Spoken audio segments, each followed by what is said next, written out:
Dans cette quatrième et avant-dernière partie, donc on va voir les théorèmes de Bézout et de Gauss, qui sont vraiment deux pivots indispensables en arithmétique.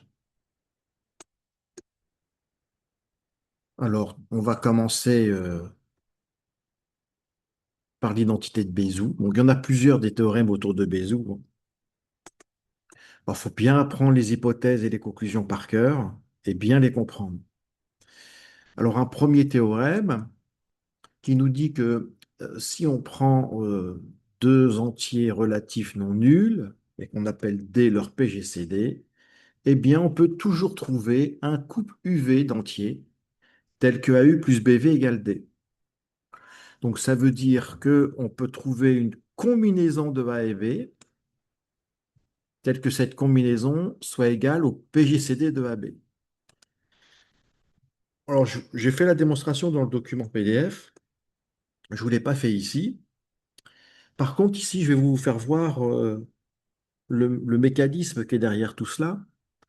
Si on prend par exemple A égale 45 et B égale à 27, on va calculer AU plus BV avec A égale 45 et B égale 27, c'est-à-dire qu'on va calculer 45U plus 27V pour plein de U et V possibles, pour voir un petit peu qu'est-ce que ça donne comme type de valeur. Donc en prenant U égale 1 et V égale à 0, bah, on obtiendra 45. En prenant U égale 1 et V égale 1, on obtiendra 45 plus 27, c'est-à-dire 72, etc., etc. On va prendre des valeurs négatives aussi, bien sûr, puisqu'on travaille dans Z, pour voir un petit peu qu'est-ce que... Donc j'ai mis en première ligne les valeurs de U et en première colonne les valeurs de V. Bon, je fais ça avec un tableur.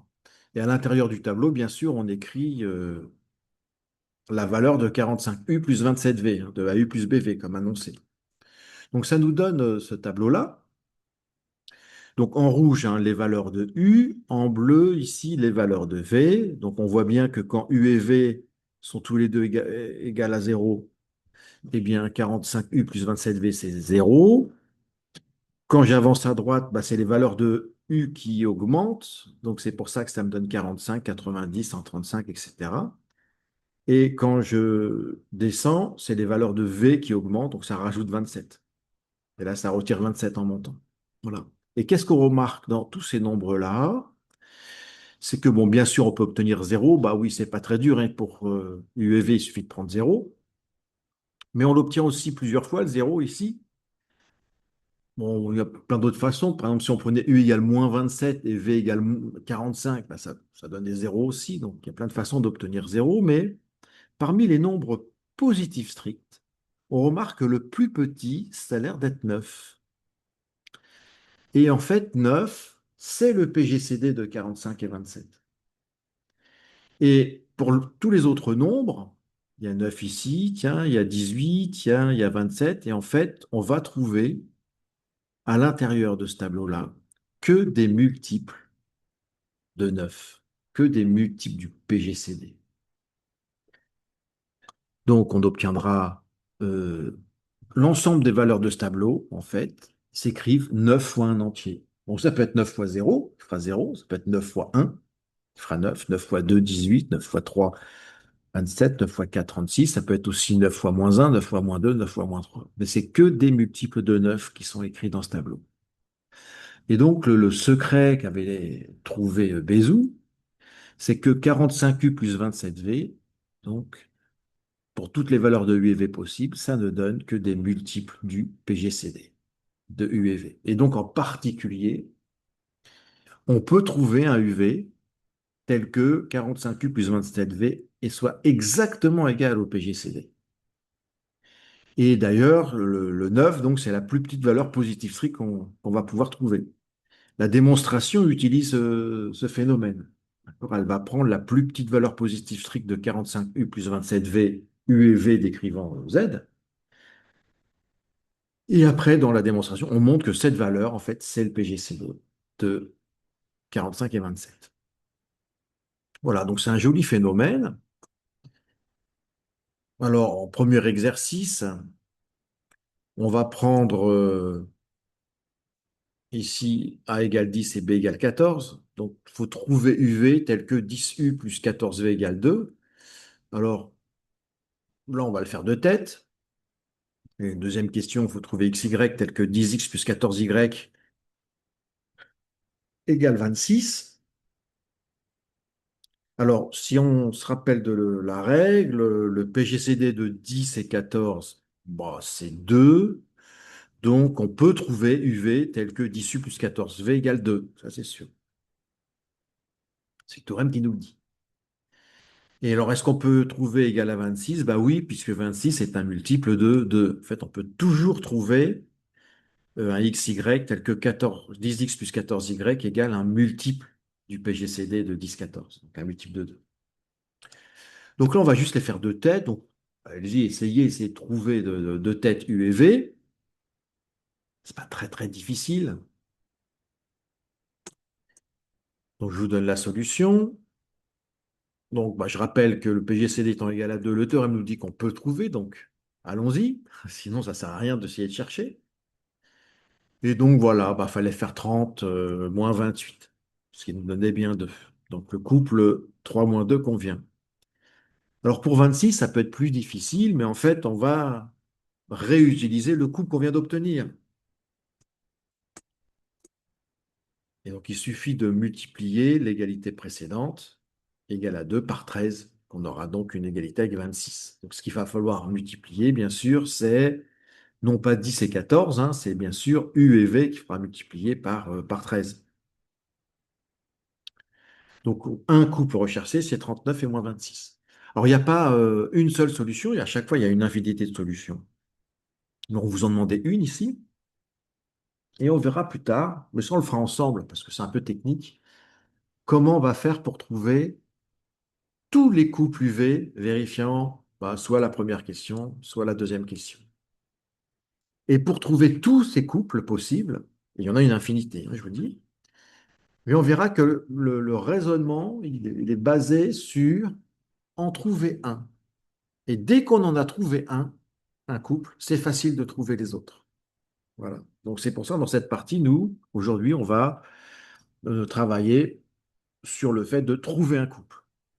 Alors quand c'est facile, on peut le faire de tête, hein, mais vous verrez que c'est pas toujours facile. Bah, déjà avec 45 et 27 tout à l'heure, c'était pas trivial du tout.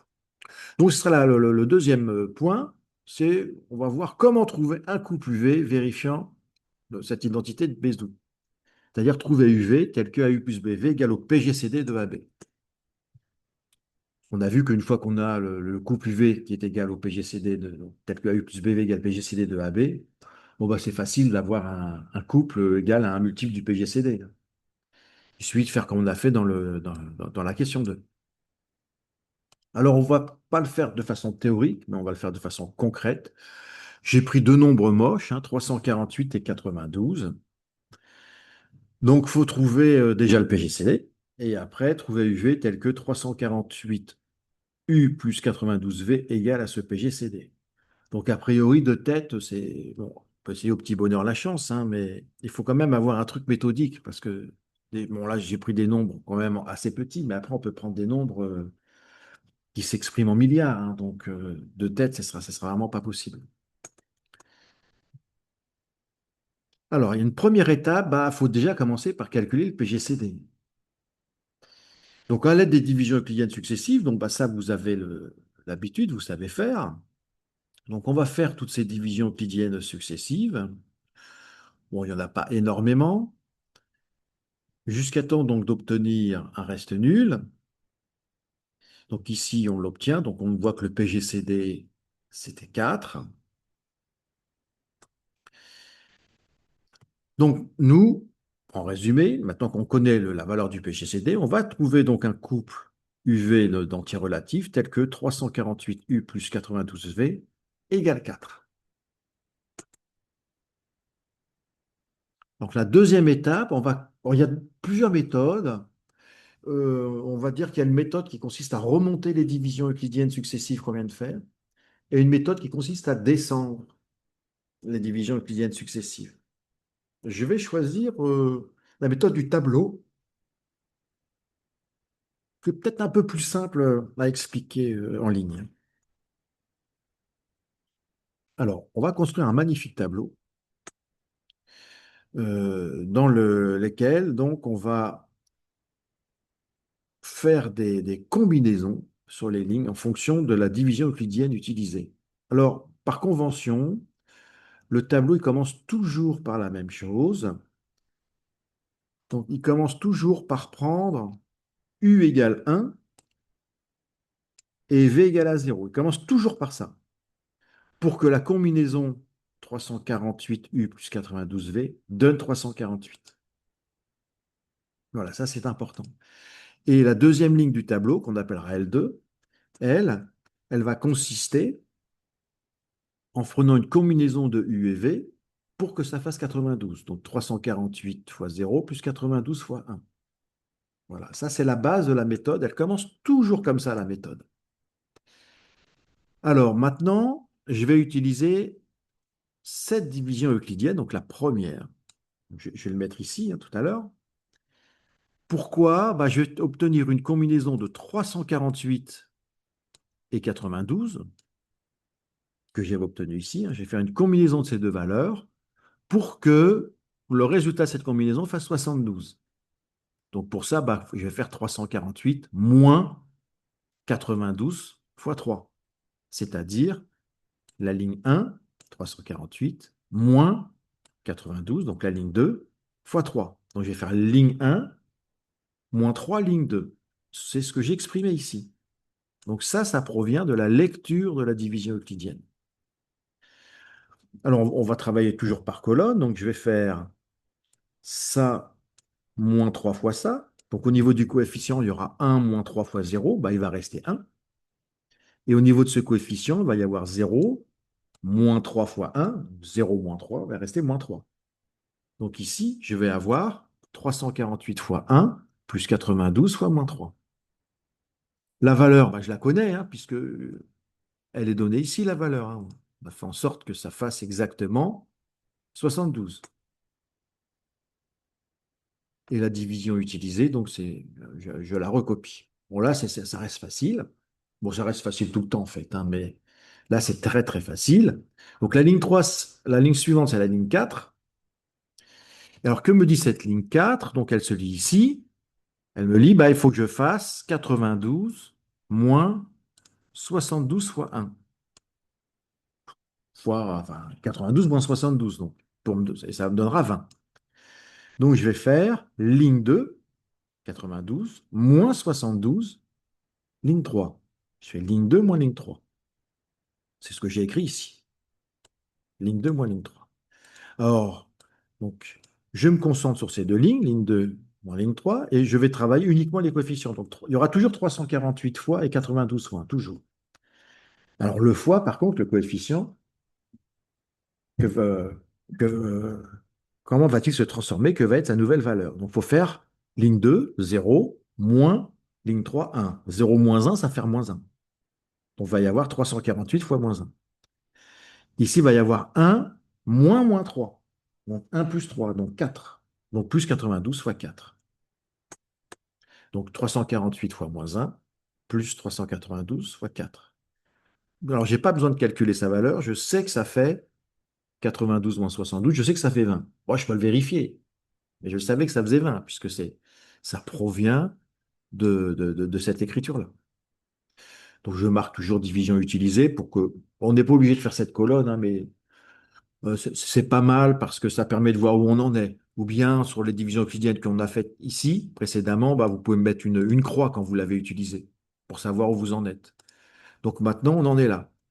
Donc on va faire ligne 3 moins 3 ligne 4, si vous avez compris le système. On va faire 72 moins 3 fois 20. 72 moins 3 fois 20, donc ça fait ligne 3 moins 3 ligne 4. Voilà, bon, une fois que vous avez compris, bah, il y a plus qu'à au niveau des coefficients. On a fait 1 moins 3 fois moins 1, donc 1 plus 3, donc 4. Et pour le coef de 92, on a fait moins 3 fois 4, donc moins 3, moins 12, moins 15. On sait que ça va donner 8. On écrit, on sait que ça va donner 12, pardon. On écrit la division utilisée et on continue à la ligne suivante. Voilà, donc il faut faire la différence. On y va. La valeur ici obtenue, c'est 8. On écrit la division. On va rajouter une ligne. La valeur obtenue, ça va être 4. Et ben, on s'arrête parce qu'on l'a trouvé, notre couple. C'est le couple 9 moins 34. Alors après, il est de bonne loi de vérifier, hein.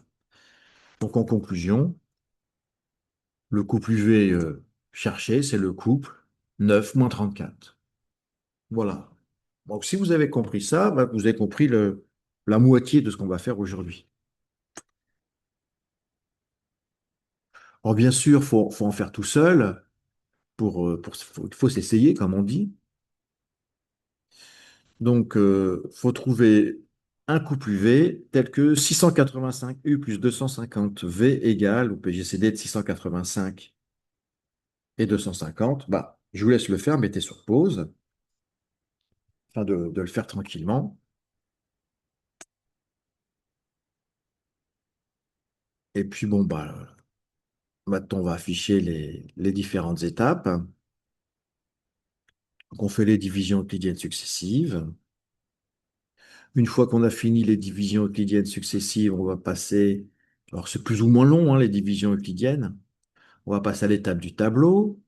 On a vu comment on complétait le tableau avec ligne, combinaison, valeur et division euclidienne utilisée. Donc la première ligne, L1, c'est toujours la même. On va prendre U égale 1 et V égale à 0 pour donner comme valeur 685. Et après, pour la ligne 2, on prend toujours comme valeur pour U 0 et comme valeur de V 1 pour obtenir, une fois qu'on a calculé la combinaison, 250. Et après, bah, on va utiliser les divisions euclidiennes successives afin de connaître la combinaison utilisée. Donc, la première combinaison nous donnera une valeur 285. La deuxième combinaison utilisée nous donnera une valeur de 65. On continue bon an, mal an, donc par une ligne 5. La combinaison utilisée nous donnera comme valeur 55. Puis après, on a une valeur de 10 qui va apparaître. Et pour terminer, on aura notre valeur de 5, ce qui nous donnera le couple tant attendu, le couple UV tant attendu. Donc ici, le couple UV attendu, c'était 23 et moins 63. Bien.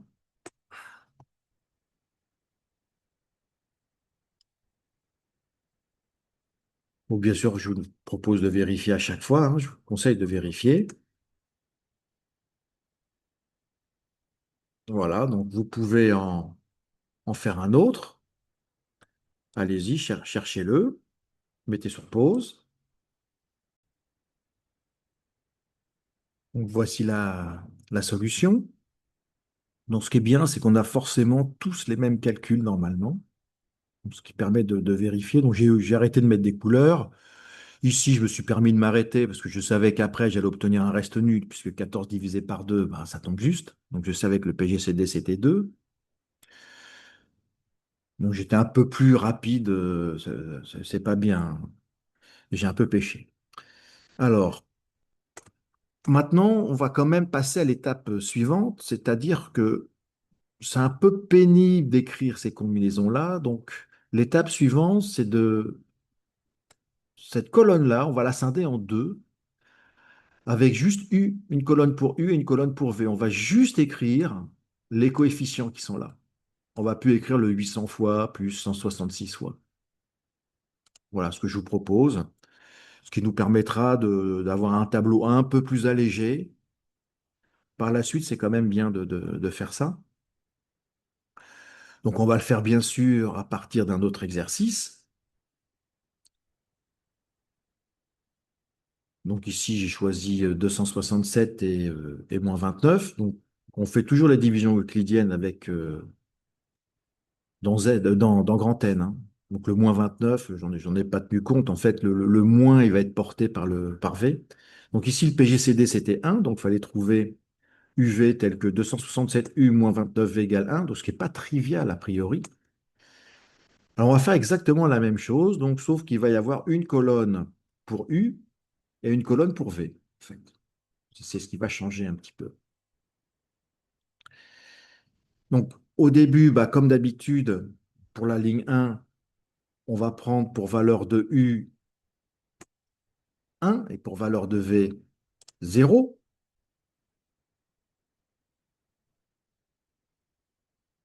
Voilà. Et donc, on fait ces petits calculs et on obtient donc je vous rappelle, on prend U égale 1, V égale à 0, puis U égale à 0 et V égale 1. Donc pour faire apparaître les valeurs de 267 ici et 29. Donc on a fait 267U plus 29 fois V. Et donc pour les valeurs de U et V respectivement 1 et 0, ça donne 267. Et pour les valeurs de U et V respectivement égales à 0, 1, on obtient 29. Et maintenant, on utilise la première ligne qui nous dit que si on fait 267 moins 29 fois 9, on va obtenir 6. Donc, il faut faire la ligne 1 moins 9 fois la ligne 2. Donc, on fait ligne 1 moins 9 fois ligne 2. Donc, 1 moins 9 fois 0, ça donne 1. Après, on fait ligne 1 moins 9 fois ligne 2. Donc, 0 moins 9 fois 1, bah, ça va me donner moins 9. Voilà. Et je sais que le résultat donc, de cette combinaison, ça fait 6. Après, vous pouvez le vérifier, hein. Vous calculez 267 fois 1 plus 29 fois moins 9 et vous obtiendrez 6. La ligne suivante qu'on obtient grâce à la division euclidienne suivante, donc il fallait faire ligne 2 moins 4, ligne 3, et on continue. Bon, on y arrive assez rapidement. Enfin, moyen de division euclidienne, plus le résultat est rapide. Et on obtient comme couple 5 et 46. Alors attention, effectivement, on pourrait penser que c'est moins 46 ici, mais non, parce qu'il faut se rappeler que on a 267 fois 5, plus, dans la méthode générale, on fait AU plus BV, hein. Donc il y a toujours plus euh, 29 fois moins 46. Et le moins 46, donc, on n'écrira pas moins 46, on écrira 46, on mettrait le signe moins ici pour concorder avec l'énoncé. Voilà, c'est une petite variante, faut en faire au moins une fois pour vérifier, pour ne pas se tromper. Alors maintenant, on va voir, retour à la théorie, on va voir le théorème de Bézout qui nous donne un résultat qui est très pratique quand on fait des exercices théoriques. Donc c'est un théorème qu'il faudra bien apprendre par cœur, qui nous dit que si on prend deux entiers relatifs non nuls, tels que leur PGCD égale 1, eh bien ça équivaut. Alors là, j'insiste sur le fait que c'est équivalent, c'est-à-dire que ça va dans les deux sens, contrairement à, je vais revenir en arrière, ce qu'on avait vu donc ici, l'identité de Bézout, c'est alors. Alors, c'est implique. On ne revient pas en arrière. C'est pas parce que vous avez trouvé un UV tel que AU plus BV égale quelque chose que ce quelque chose, c'est forcément le PGCD, hein. D'ailleurs, on a vu que ce quelque chose, c'était forcément un multiple du PGCD, en fait, si on avait d'après l'analyse du tableau. Alors, reprenons. Donc, on a cette équivalence. Alors, bah, l'identité de Bézout, en fait, elle nous donnait le implique. Donc, de gauche à droite, ça a déjà été fait. C'est l'identité de Bézout, ça ne nous apprend rien. Là, c'est la réciproque qui est intéressante. On l'a, la réciproque ici. Quand on a égal à 1, on a la réciproque.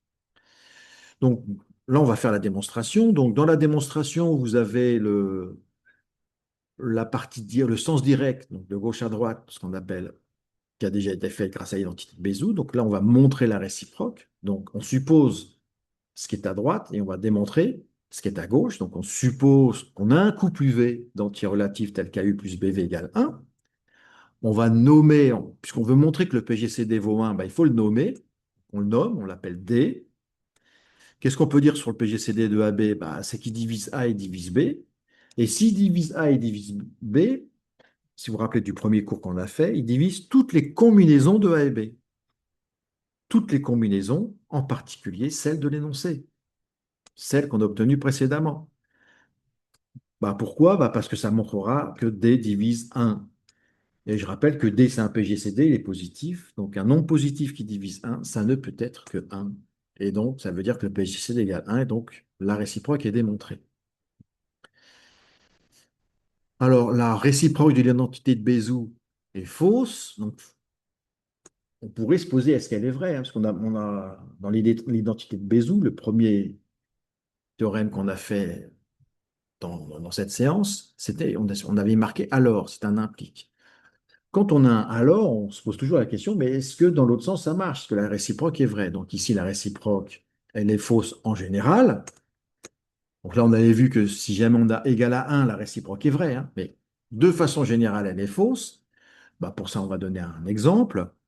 En prenant 6 et 8, le PGCD, tout le monde sait que c'est 2. Bien. Et là, j'ai trouvé une combinaison de 8 et de 6 qui fait 4, qui n'est pas le PGCD de 8 et 6. Bon. Bon, en fait, c'est un multiple, hein, du PGCD de 8 et 6. Mais ce n'est pas le PGCD. Voilà, donc il fallait quand même l'écrire. Mais en fait, on peut quand même dire quelque chose d'intéressant, suite d'ailleurs aux remarques qu'on avait faites dans le grand tableau. Donc on va écrire ça sous la forme d'une proposition. Donc si jamais on a trouvé un couple UV tel que AU plus BV égale C, donc je l'ai noté C ici pour ne pas noter D, parce que dans D on pense à PGCD. D'ailleurs, D c'est le PGCD ici. Donc, si jamais vous avez trouvé un couple UV tel que AU plus BV égale C, qu'est-ce qu'on peut dire? Eh bien, on peut dire que le PGCD, il va diviser C, toujours. C, c'est forcément un multiple du PGCD. Donc, si jamais vous avez, pour valeur de C, hein, vous prenez quelque chose qui n'est pas un multiple du PGCD, ben, vous n'avez aucune chance que ça marche. Aucune chance. Bon, bah, la démonstration, on va la faire, elle est vraiment pas très difficile. Donc, bah, c'est la même chose, hein. On va partir du fait que D est le PGCD, donc il divise A, donc il divise B. Il divise donc toute combinaison de A et B, en particulier celle de l'énoncé, AU plus BV, qui donne C. Donc D divise C. Voilà, c'était en une ligne, mais c'est bien de l'écrire. On va faire un théorème, bon, on a marqué bien pratique, hein, parce qu'il fallait bien écrire quelque chose. Euh, donc, si on rajoute une hypothèse supplémentaire, on a la réciproque de l'identité de Bézout. Donc, on va vous la donner ici. Donc, on va supposer qu'on a un couple tel que AU plus BV égale D. Alors, je ne dis pas que D, c'est le PGCD de AB ici. Mais je rajoute quand même une hypothèse, parce que juste avec ça, on peut juste dire que le PGCD de AB, il divise D, hein. On peut juste dire ça, on peut pas dire plus. Mais là, je rajoute cette hypothèse que le D, qu'on trouve ici, hein, c'est un diviseur commun de A et B. Bien. Eh bien, dans ce cas-là, D, ce sera le PGCD de A et B. Alors, on savait que D, c'était un multiple du PGCD, mais si on rajoute que D, c'est un diviseur commun, bah, il va diviser le PGCD. Donc, si vous êtes à la fois un multiple et un diviseur d'un nombre, bah, vous êtes ce nombre. On travaille dans les entiers naturels. Donc, on va faire la démonstration parce elle est pas très, très difficile. Donc, on va partir, on va appeler delta le PGCD de AB, hein, parce qu'on ne le connaît pas. Vous avez dit, hein, toujours nommer le PGCD avec des lettres. D divise A, D divise B. Donc D, c'est un diviseur commun de A et B. Donc par définition du PGCD, D, il est forcément plus petit que delta. On a même eu mieux, on a même montré mieux précédemment. On a montré que D, il divisait delta. Bon, là, j'ai juste utilisé D plus petit que delta. Réciproquement, hein, delta est divisé à AB, hein, puisque c'est le PGCD de AB. Donc, il divise n'importe quelle combinaison de A et B. Bah, je vais prendre celle de l'énoncé pour me permettre de dire que delta est divise D. Bah, donc, delta, il est plus petit que D. Bon, bah, c'est fini, hein. D, il est plus petit que delta, qui est plus petit que D. Donc, ils sont égaux. Voilà, donc c'est à mettre dans un coin de mémoire. Alors, faites attention sur les hypothèses de ne pas les confondre, hein. Alors, maintenant, on va passer à un petit exercice.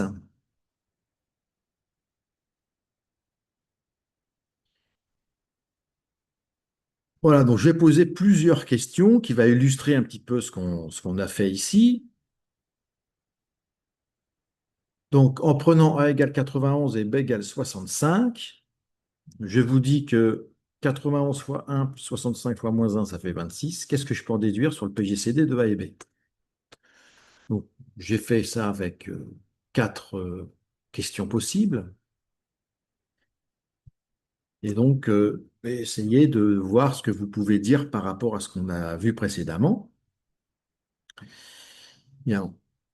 Bon, alors, je peux vous faire le premier. Donc, on sait forcément que 26, c'est un multiple du PGCD de AB. Donc, le PGCD de AB divise 26.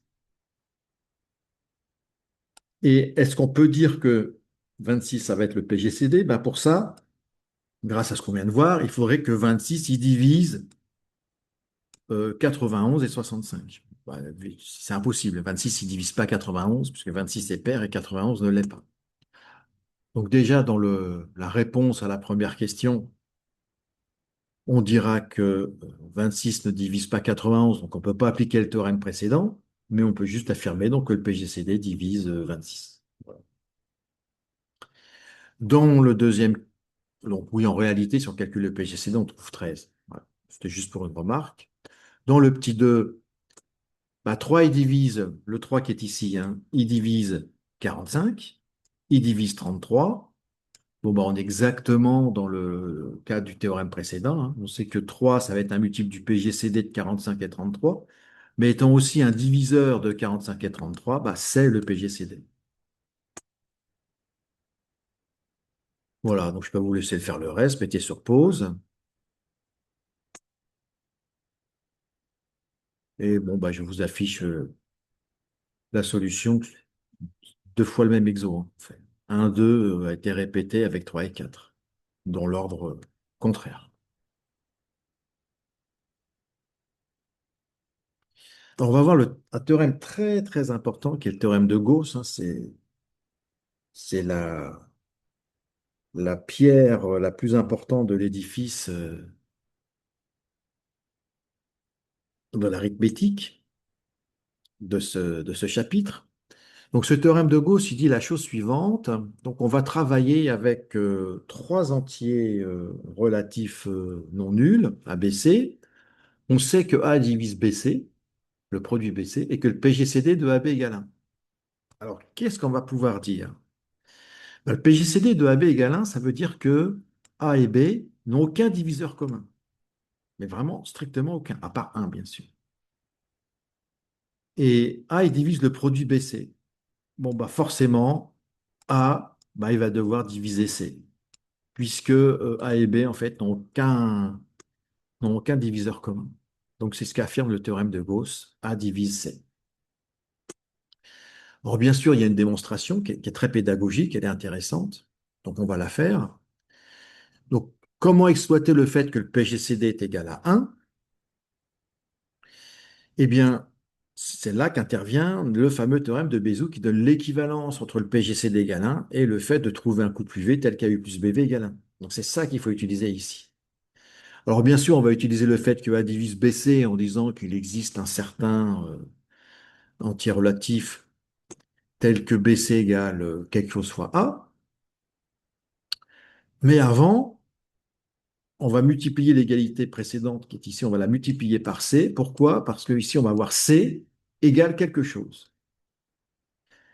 Et dans ce quelque chose, on va espérer pouvoir mettre A en facteur. Parce que si on arrive à montrer que C égale A fois quelque chose, on a gagné. Donc mettre A en facteur, bah, ce sera facile ici, puisqu'il y a déjà A. Il faudrait pouvoir mettre A en facteur ici. C'est là qu'interviendra le fait que A divise BC.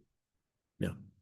Donc on va d'abord multiplier l'égalité par C, puis après, bah, on va utiliser le fait que A divise BC. Donc A divise A, A divise BC, donc A il va diviser n'importe quelle combinaison de A et de BC. Bah, je vais prendre la combinaison qui est écrite au-dessus. Donc ça voudra dire que A divise C. Voilà, une façon de le faire. Alors la remarque PGCD de AB égale 1 est indispensable. Sinon ça ne marche pas, on vous a donné un contre-exemple. Alors, il y a un corollaire, il y en a même plusieurs, des corollaires au théorème de Gauss. C'est que si A est divise C et que B est divise C, donc vous avez deux nombres qui divisent C, eh bien, alors le produit ne divise pas C de façon générale. Alors, le produit divise C carré, ça c'est sûr, mais le produit A et B ne divise pas C de façon générale, sauf si vous avez la certitude que le PGCD de AB égale à 1.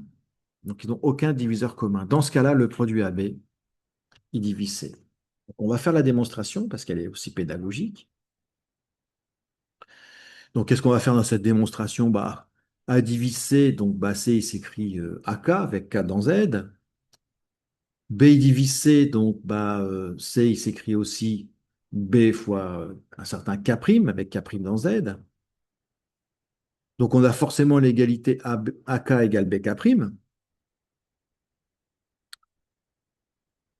Et donc, comme AK égale BK', qu'est-ce qu'on peut dire? Ben, on peut dire que A il divise BK'. C'est la définition de la divisibilité. Or, le PGCD de AB, c'est 1. Donc, le théorème de Gauss nous dit que comme le PGCD de AB, c'est 1, ben, A il va diviser K'. Donc, K', il s'écrit A fois quelque chose. Bon, je l'écris ici, AU.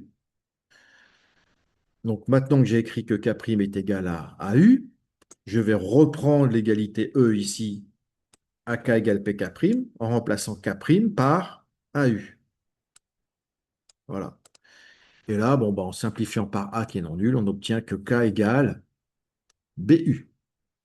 Et comme K égale BU, on va obtenir ici, donc là j'ai donné tous les K et K', mais ce qui est, bon, c'est moyennement important ça ici, hein. Comme K égale à BU, eh bien à la place de AK pour C, je peux marquer ABU. Et si C égale ABU, eh bien ça veut dire que AB, il divise C. Voilà, donc je vous ai donné un peu aussi l'astuce pour répondre à l'exercice suivant. Donc, dans cet exercice, il faut déterminer toutes les valeurs de n, qui est dans z, telles que, euh, j'en ai donné 4 cas, 7 divise 5n, 12 divise 8n, etc. Je peux peut-être vous faire le premier, si vous voulez, puis après vous pourrez enchaîner sur les trois autres. Donc, bah, 7 divise 5n, qu'est-ce que je peux dire? Bah, je sais quand même que le PGCD de 7 et 5, ça fait 1. Donc, d'après le cours, comme 7 divise 5n et que le PGCD de 7 et 5, c'est 1, d'après le théorème de Gauss, 7, il va diviser n. Donc, n, il s'écrit 7 fois quelque chose. Et en fait, c'est toutes les valeurs de n qu'on cherchait. Alors, pour être sûr, il faut vérifier que c'est bien une solution, là, parce qu'on a fait un implique avec le donc. Donc maintenant, si n égale à 7k, est-ce que 7 il divise 5n?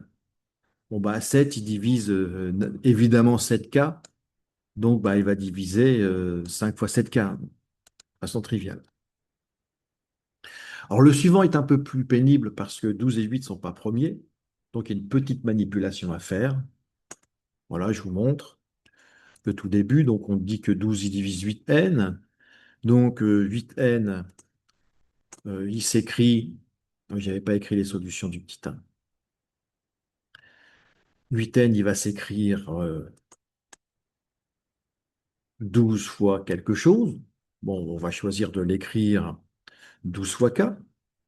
Et en fait, comme on ne peut pas appliquer Gauss, puisque 12 et 8 n'étaient pas premiers entre eux, eh bien, c'est ici qu'il faut simplifier euh, de part et d'autre par le PGCD de 8,12 qu'on a écrit ici, qui vaut 4. Il faut tout simplifier par 4. Et donc, on obtient 2n égale 3k. Et ben ça veut dire que 3 est divise 2n. Et là, maintenant que vous avez ça, eh bien, étant donné que le PGCD de 2 et 3, ça fait 1, le théorème de Gauss pourra s'appliquer. Et donc, 3 va diviser n. Donc, n, il s'écrira 3 fois un entier, 3p. Et dans ce cas-là, 12, il divise bien 8n, hein, puisque 8n, ça fait 24p. Donc, tous les n cherchés, ici, s'écrivaient 3 fois quelque chose, 3 fois un entier. Et donc, bah, vous pouvez faire la. Je vous laisse faire le reste. Et je vous affiche la solution dans un instant. Mettez sur pause. Voilà, donc je vous ai affiché ici la solution.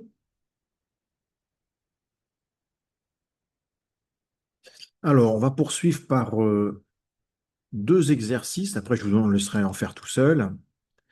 Donc, une première équation diophantienne, on va résoudre 5x égale 7y.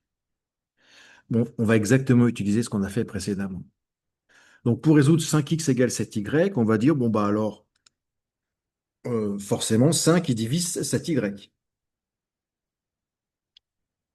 C'est la définition, ça forcément implique. On aurait pu dire aussi que 7 divise 5x, hein. On avait deux chemins possibles.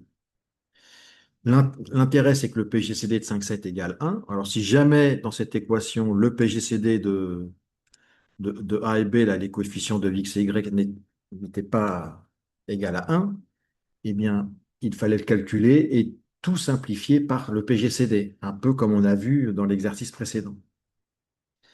Maintenant que le PGCD vaut 1, eh bien, euh, 5 divise 7y, donc d'après Gauss, 5 il va diviser y. Donc y il s'écrit forcément 5 fois quelque chose. Et après, on va remplacer. Dans 5x égale 7y, on va remplacer y par 5k. Et en simplifiant par 5, on obtient x égale 7k. Donc on a forcément y qui s'écrit 5k et x qui s'écrit 7k. Reste à voir, est-ce que ces candidats solutions représentent toutes les solutions? Y a-t-il d'autres contraintes qu'on n'a pas vues? Eh bien, il suffit de vérifier. Donc, vous remplacez x par 7k, y par 5k, et vous vérifiez bien que 5x et 7y, c'est la même chose, puisque c'est 35k. Voilà, donc ça, c'est un exercice important, il faut savoir le faire. Maintenant, on va passer à un exercice un petit peu plus, bon, un petit peu plus difficile, mais pas tant que ça. Euh, on peut en faire un théorème. Bon, je choisis On l'a vu, en fait, hein, si vous avez bien appris les théorèmes, on l'a vu, donc on pourra appliquer le théorème directement, ou on peut refaire la démonstration. Donc, ici, on a petit n dans z et 3 divise n et 8 divise n. Ce sont les hypothèses. Il faut montrer que 24 divise n. Bah, si vous vous rappelez du théorème qu'on a vu précédemment, étant donné que le PGCD de 3 et 8 c'est 1, bah forcément le produit de 3 et 8 va diviser n. Moi, je repropose de faire la démonstration. Donc 3 divise n, donc n il s'écrit 3k. 8 divise n, donc 8 il divise 3k. Or 8 et 3 ils sont premiers entre eux. Donc 8 il va diviser k. Donc AX écrit 8 fois quelque chose. 8P, par exemple. Et donc, le K est ici. On va le remplacer par 8P. Donc, ça fait 3 fois 8, 24P. N égale 24P. Donc, ça entraîne bien que 24 divise N. Voilà. C'est une redite de la démonstration précédente, hein. C'était le théorème qu'on a vu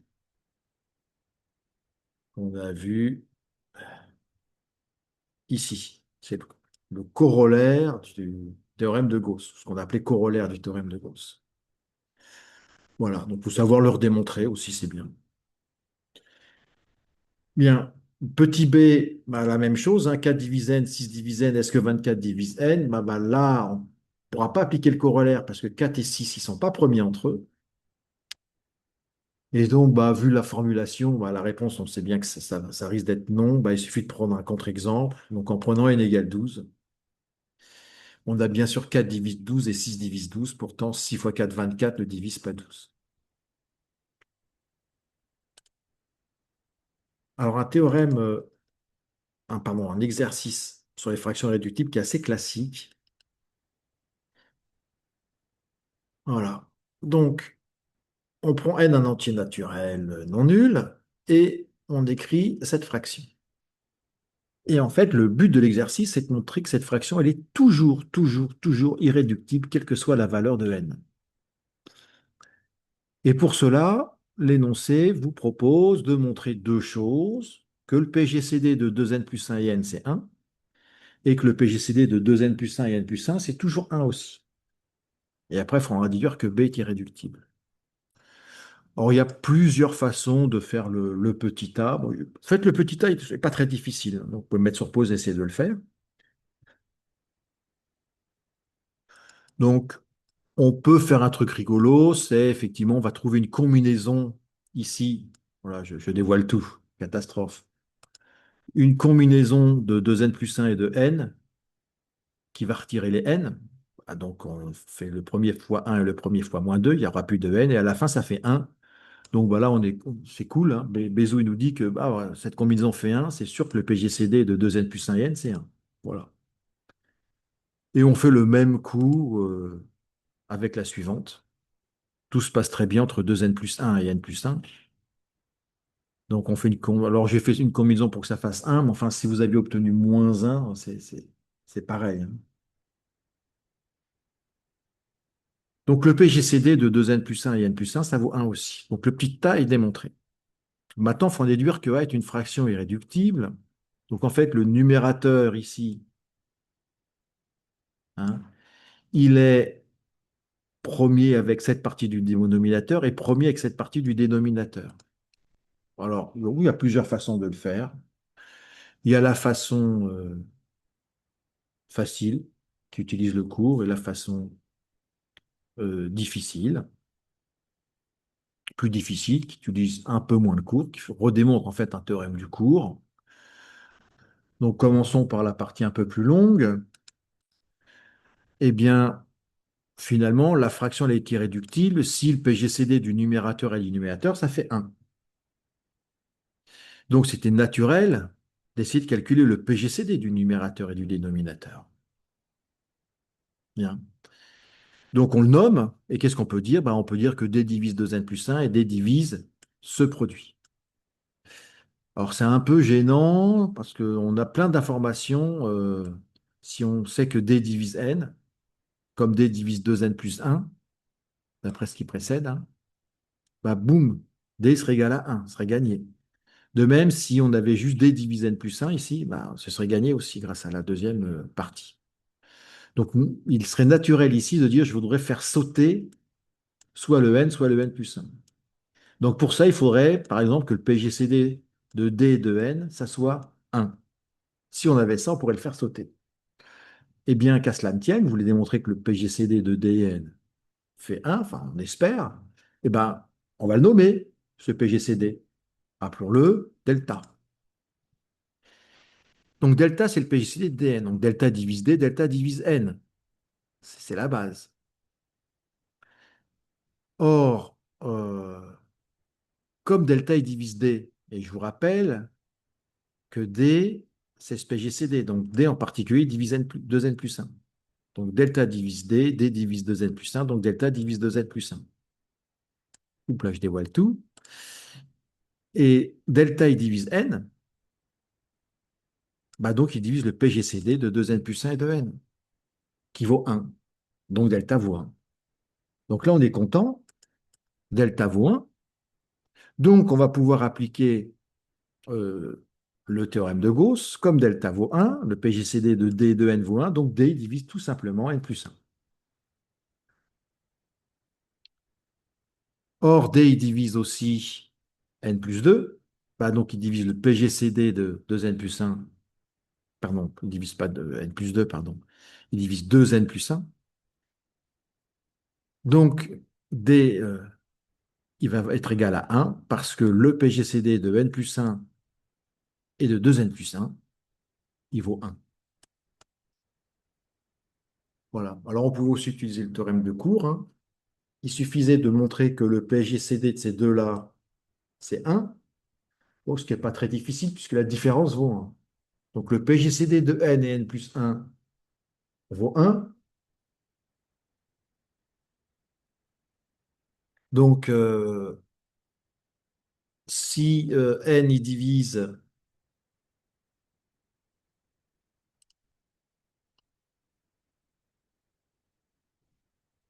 je me suis perdu. Oui, alors si n, pardon, est promis avec 2n plus 1 et que n plus 1 est promis avec 2n plus 1,